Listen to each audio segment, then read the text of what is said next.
Hi guys, అందరూ ఎలా ఉన్నారు? నేనైతే చాలా బాగున్నాను. మళ్ళీ ఏంటి ఏమి చూపిస్తాను అనుకుంటున్నారా? లాస్ట్ అంటే ఎప్పుడో ఒకటి మేమైతే వీడియో పెట్టాం కదా, మా తోట ఇది ఇంకొక తోట మ్యాంగో తోట అని. అప్పుడు కాయలు అయితే చిన్నగా ఉంది. ఇప్పుడు చూడండి కాయలు పెద్దదైపోయింది. యాక్చువల్లీ ఇది వచ్చేసి బెంగళూరు కాయ గాయస్, మీకు తెలిసిన బెంగళూరు మామిడికాయలు అనమాట. ఇంకా దీంట్లోనే వచ్చింది ఇది, దాంట్లో అంతా ఇంకా స్టార్ట్ కాలేదు. సో చూడండి మా కాయలు ఎట్లున్నాయో. ఇదొక కాయ, ఇక్కడ ఇంకొక కాయ ఉంది.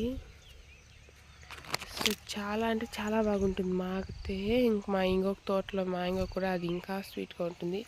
అండ్ ఈ కాయ గురించి మీకు తెలిసే ఉంటుంది, ఇది ఇప్పుడే స్వీట్ వచ్చి ఉంటుంది. ఇది కట్ చేసుకుని ఇప్పుడే తినేయచ్చు, కానీ మాగాక తింటే ఇంకా అంటే ఇంకా బాగుంటుంది. సో చూడండి మార్నింగ్ వాతావరణం, అంతేకాకుండా ఇంకా మా చెట్లు చూడండి, మ్యాంగో చెట్లు మేము అన్నీ ఇక్కడ నాటామన్నమాట. చూడండి ఇదంతా మార్నింగ్ వచ్చి మన ఫామ్లో చెట్లు చూస్తుంటే హ్యాపీనెస్ వేరే కదా. ఇంకా అక్కడ కూడా ఒక కాయ ఉంది, నేను చూడలేదు. చూడండి ఇంకా కాయల పైన కాయలే. ఇంక మాకు మ్యాంగోస్కి ఇది ఉండేది కాబట్టి మా ఫామ్లోకి వచ్చి ఎప్పుడు కావాలో అప్పుడు మ్యాంగోస్ పీకొని వెళ్తూ ఉండడమే. ఇది గాయస్ మా వీడియో. అండ్ మీరు బెంగళూరు కాయలు టేస్ట్ చేసిందో లేదో కామెంట్ చేయండి. ఇది మా వీడియో. మీకు వస్తే లైక్ చేయండి, షేర్ చేయండి, సబ్స్క్రైబ్ చేసుకోండి. బాయ్.